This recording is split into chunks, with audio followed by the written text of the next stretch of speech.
नमस्कार शेतकरी मित्र हो. आज आपण डॉक्टर बाळासाहेब सावंत कोकण कृषी विद्यापीठाच्या पशुसंवर्धन व दुग्धशास्त्र विभागामध्ये ह्या म्हशीच्या गोठ्यामध्ये आहोत. आज तुम्हाला मी जनावरांमध्ये होणाऱ्या पायलाग या रोगाविषयी माहिती सांगणार आहे. पायलाग हा जो रोग आहे याला लाळ्या खुरकत असेही म्हणतात, तसेच इंग्रजीमध्ये त्याला फूट अँड माउथ डिसीज असे म्हणतात. हा रोग विषाणूजन्य आहे, म्हणजे हा रोग विषाणूपासून होतो. पिकॉर्ना विषाणूमुळे हा रोग सगळीकडे पसरतो. आशियामध्ये या पायलाग रोगाचे म्हणजेच या विषाणूचे 7 सिरोटाईप आपल्याला पाहायला मिळतात. यामध्ये ए, ओ, सी, सॅट1, सॅट2, सॅट3 व आशिया 1 असे हे सिरोटाईप आढळतात. भारतामध्ये ए, ओ, आशिया 1 असे 3 सिरोटाईप आढळतात. हा रोग प्रामुख्याने गायी, म्हैशी, शेळ्या, मेंढ्या व डुकरे यांना होतो. पायलाग या आजाराची लागण आजारी जनावरांपासून निरोगी जनावरांना होते. म्हणजेच आजारी जनावरेच्या सानिध्यात निरोगी जनावरं आली किंवा त्यांचे चारा व पाणी यांच्यापासून ही लागण निरोगी जनावरांना होते. हे विषाणू हवेमार्फतही जनावरांना लागण करू शकतात. आता पाहूया की पायलाग या आजाराची लक्षणे कोणकोणती आहेत.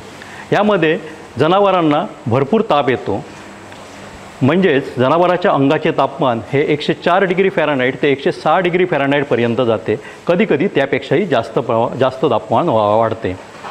दुसरी गोष्ट म्हणजे आजारी जनावरांचं खाणं व पाणी पिणे हे कमी होतं.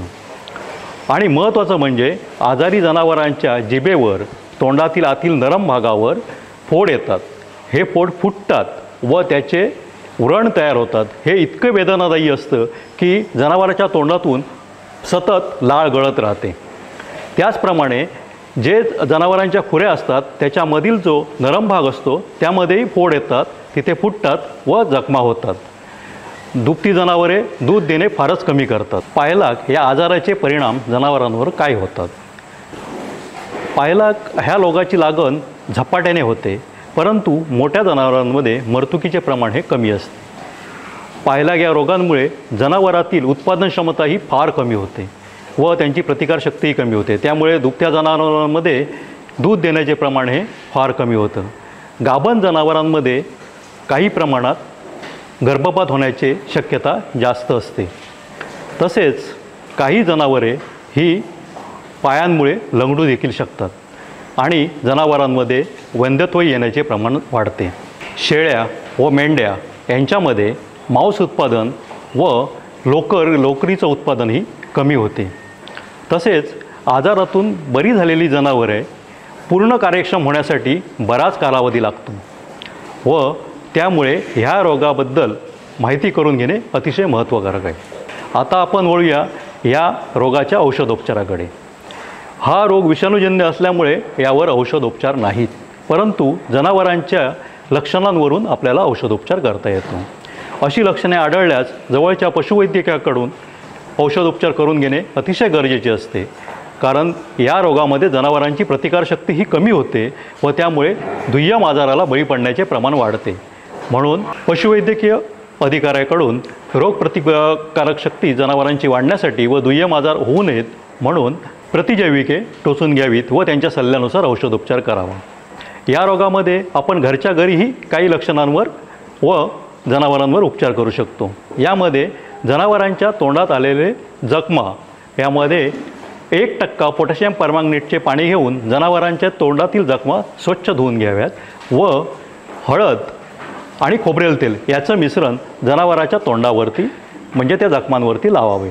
तसेच काही जण आंबे हळद व लोणी यांचे मिश्रणही जनावरांच्या त्या तोंडामधील जखमांना लावतात, जेणेकरून त्या जखमा लवकर भरून येण्यास मदत होते.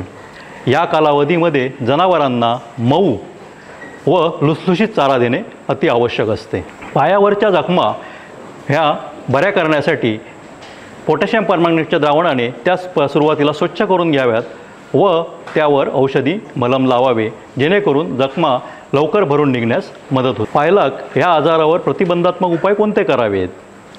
जर आपल्या कळपामध्ये अशा प्रकारची लक्षणे दिसल्यास अशा जनावरांना लगेचच आपण वेगळे करावे.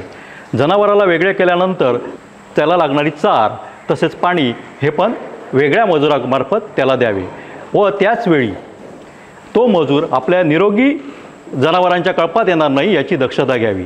तसेच आजारी जनावराच्या पोटाखालील गवत वगैरे जे असेल ते पूर्णपणे जाळून टाकावे। 1 ते 2% कॉस्टिक सोड्याचा वापर करून आपला गोठा निर्जंतुकीकरण करून घ्यावा। या संक्रमित कालावधीमध्ये बाजारातून नवीन जनावरांची खरेदी करू नये। एवढी काळजी घेताना आणखी एक महत्त्वाचं म्हणजे लसीकरण। जर आपण जनावरांचे लसीकरण नियमितपणे आणि वेळच्या वेळी केलं तर या रोगापासून आपण जनावरांना दूर ठेवू शकतो। हे लसीकरण वर्षातून 2दा म्हणजे 6 महिन्यातून एकदा करावे लागते। पायलागाचे लसीकरण शक्यतो मार्च एप्रिल व सप्टेंबर ऑक्टोबर या कालावधीमध्ये करतात। लहान वासरांमध्ये ती 2.5 महिन्याची झाल्यानंतर पायलागाची लस टोचून घ्यावी व नंतर नियमित 6 महिन्यांनी त्यांना लस द्यावी। अशा प्रकारे जर आपण प्रतिबंधात्मक उपाय योजले तर पायलाग या रोगापासून आपण जनावरांना दूर ठेवू शकतो। या प्रकारे शेतकऱ्यांनी जर आपल्या जनावरांची काळजी घेतली तर हा रोग त्यांच्या जनावरांमध्ये येत नाही। जनावरांचे दुग्धोत्पादन वगैरे व्यवस्थित राहते व शेतकऱ्यांचा आर्थिक स्तर उंचावतो। हा व्हिडिओ आपल्याला आवडल्यास आपण डॉक्टर बाळासाहेब सावंत कोकण कृषी विद्यापीठाच्या यूट्यूब चॅनलला लाईक करा, सबस्क्राईब करा व इतर शेतकऱ्यांना शेअर करा, जेणेकरून इतर शेतकऱ्यांनाही त्याचा फायदा होईल।